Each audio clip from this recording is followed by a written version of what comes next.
Alien: Resurrection, 1997, directed by Jean-Pierre Jeunet, holds one of the strangest spots in cinematic history.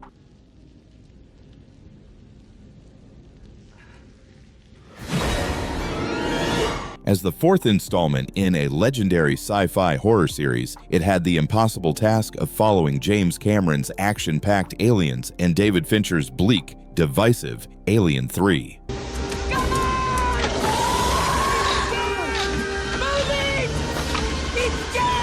Behind the grotesque newborn, the cloned Ripley, and the underwater Xenomorphs,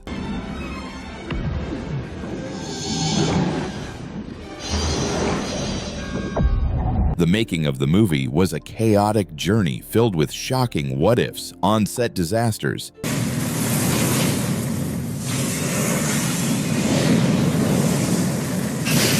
and one of the most legendary basketball shots ever filmed. Here are 20 weird facts you didn't know about Alien: Resurrection, 1997. Number 1. Sigourney Weaver only returned after a dump truck of money showed up. After Alien 3 ended with Ellen Ripley's heroic sacrifice, Sigourney Weaver was famously done with the franchise. She had pushed for her character's death precisely to prevent being roped into another sequel. The studio, however, knew that an Alien movie without Ripley was a tough sell.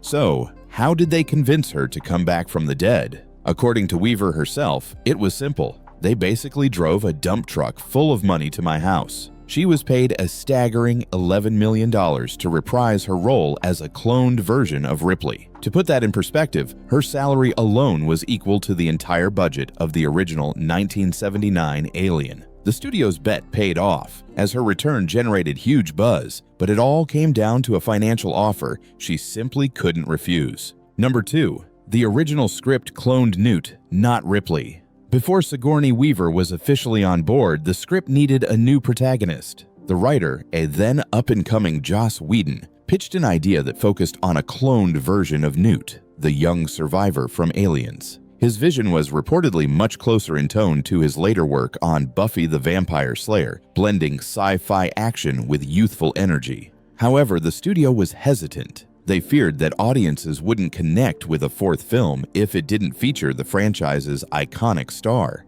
Once Weaver agreed to return, Ripley, Ellen, Lieutenant First Class, number 36706. Thanks to that dump truck of cash, Whedon was forced to perform a major rewrite. Newt was out, and Ripley 8 was in, shifting the entire focus of the story back to its original hero and setting the stage for the bizarre human-xenomorph hybrid we see in the film. Number 3. The movie almost ended on Earth. Joss Whedon had one major creative ambition for Alien: Resurrection that never made it to the screen. He desperately wanted the third act to take place on Earth. 1. Thank you. After 3 films set in the dark, isolated corridors of space, Whedon argued it was time to bring the horror home and show the Xenomorphs running rampant on our home planet. He envisioned a massive, epic finale set in a futuristic, post-apocalyptic landscape. The studio, however, rejected the idea, likely due to budget constraints and a desire to keep the series' signature claustrophobic feel. The concept was scrapped, and the ending was confined to the crashing Auriga ship. To this day, the main Alien franchise has never featured a xenomorph on Earth, leaving that territory to the non-canon Alien verses. Predator films. Number 4. The director's chair almost went to Peter Jackson or Danny Boyle before French director Jean-Pierre Jeunet was hired for his unique, surrealist vision. The studio considered a list of other acclaimed filmmakers. Among the top contenders were Danny Boyle, fresh off the success of Trainspotting, and Peter Jackson, who at the time was best known for his quirky horror comedies like Braindead, aka Dead Alive. David Cronenberg was also approached, but turned it down. Ultimately, the producers were so impressed with Jeunet's visually rich films, like Delicatessen and The City of Lost Children, that they offered him the job. Jeunet brought a distinctly European, almost grotesque, fairy tale quality to the franchise, a style that made Resurrection stand out, but also alienated some longtime fans who were expecting something more in line with the previous films. If you're enjoying this so far, hit that like button and subscribe for more awesome movie facts. And tell us in the comments, what movie brings you the most nostalgia, and which one should we cover next? Number 5. Winona Ryder signed on without even reading the script. While Sigourney Weaver needed a hefty paycheck to return, Winona Ryder's decision to join the cast was much simpler. She was such a massive fan of the original Alien that she accepted the role of Annalee Call the moment it was offered, without even looking at the script. The opportunity to star alongside Weaver and be a part of one of her favorite film franchises was a dream come true. Her character, an android fighting for humanity, became a crucial part of the story and a fan favorite. Get out of here. They're looking for you. It's a testament to the power and legacy of the series that an A-list star like Ryder would jump at the chance to be involved. No questions asked. Number 6. Angelina Jolie turned down the role of Call. Before the part of the secretly heroic android Call went to Winona Ryder, it was offered to another rising star, Angelina Jolie. At the time, Jolie was building her career and was known for more rebellious, edgy roles. She ultimately turned down the part, which opened the door for Ryder to step in. 760403, uninhabited quadrant. Braking systems offline, acceleration. It's fascinating to imagine what Jolie's interpretation of Call would have been like. Her intense screen presence could have brought a very different energy to the character, perhaps making her feel more dangerous and less overtly sympathetic from the start. But Ryder's portrayal gave Call a vulnerable yet determined quality that worked perfectly opposite Weaver's hardened Ripley 8. Number 7. Bill Murray was considered for a role. In an alternate universe, Alien Resurrection could have featured a mini Ghostbusters reunion. During the early stages of script development, the character of the Weasley scientist, Dr. Wren, was written with one specific actor in mind, Bill Murray. The idea of pairing Murray's deadpan sarcastic humor with Sigourney Weaver's stoic Ripley was an exciting prospect. However, the concept never moved beyond the wishful thinking phase, and the part eventually went to J.E. Freeman, who played Wren with a more straightforward, sinister vibe. While Freeman was perfectly menacing, one can't help but wonder how Murray's comedic timing would have changed the tone of the entire film. Number 8. The production was plagued by a lack of studio space. When Alien Resurrection went into production, it ran into a major logistical problem. All the big studio sound stages were already booked. It was a busy time in Hollywood, with blockbuster films like Titanic, The Lost World, Jurassic Park, and Starship Troopers all in production at the same time and occupying massive amounts of space. As a result, the crew for Resurrection was limited to just 2 hallway sets for the entire interior of the spaceship Auriga. To make the ship feel larger and more complex, the production team had to get creative, constantly redressing and relighting the same 2 corridors to make them look like different parts of the vessel. It was a huge challenge that required clever camera work and set design to pull off. Number 9. The spaceships were miniatures, not CGI. Even though Alien Resurrection was made in 1997, a time when computer-generated imagery was becoming more common, USM Auriga will impact in 5 seconds.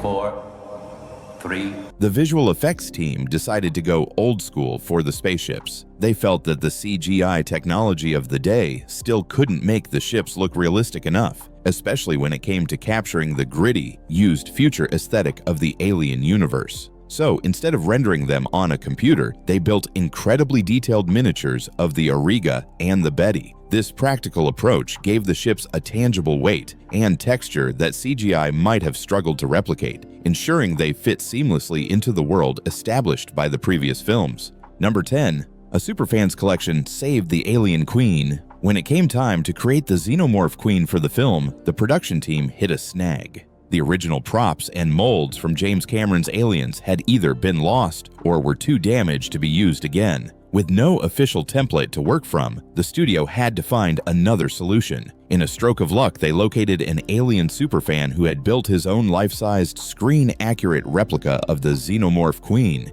and kept it in his personal collection. The studio reached out to the fan, who happily let them use his creation as a reference. They based their new molds on his stunningly detailed model, allowing the iconic creature to be reborn for a new generation.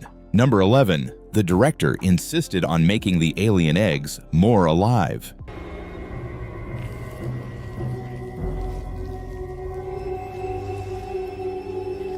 Director Jean-Pierre Jeunet had a very specific vision for how the Xenomorphs and their environment should look, and he wasn't afraid to change franchise traditions to achieve it. One of his biggest notes was for the iconic alien eggs. He felt that the eggs in Ridley Scott's original film were too static and wanted them to feel more organic and threatening. He instructed the creature effects team to redesign them so that they would constantly pulsate and move, as if something was breathing within. This small but effective change made the eggs appear more vividly detailed and unnervingly alive, adding an extra layer of creepy atmosphere to the scenes in the alien nest. Number 12. Ripley's impossible basketball shot was real. One of the most talked about moments in Alien, Resurrection has nothing to do with aliens or horror. It's an incredible basketball shot. In the scene, Ripley 8 casually throws a basketball over her shoulder and sinks it perfectly without looking. For years, many fans assumed the shot was a CGI trick or a clever camera cut.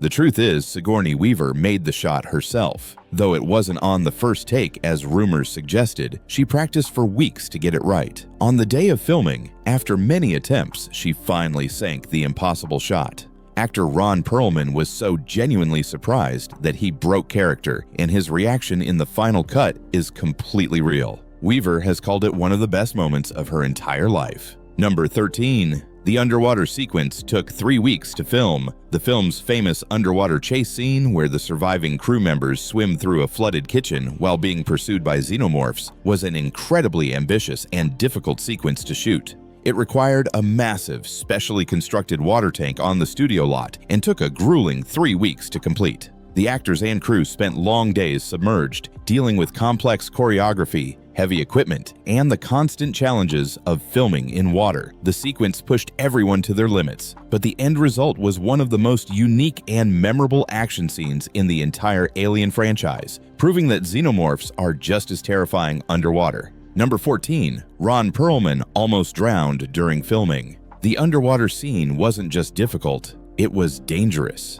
While filming the sequence, actor Ron Perlman had a terrifying near-death experience. As he was swimming to the surface after a take, he misjudged his ascent and smashed his head on a lighting rig just above the water. The impact knocked him unconscious, and he began to sink. Luckily, vigilant crew members saw what happened and immediately dove in to rescue him, pulling him out of the water before he could drown. It was a scary moment that highlighted the real risks involved in creating such a complex scene, and everyone was incredibly relieved that he was okay. Number 15. Winona Ryder had a panic attack filming the same scene. Ron Perlman wasn't the only one who struggled with the underwater sequence. Winona Ryder had a traumatic near-drowning experience when she was 12 years old and had developed a severe phobia of being submerged in water. Despite her fear, she was determined to do the scene herself. The first time she had to go fully underwater for a shot, the past trauma came rushing back, and she suffered a powerful anxiety attack.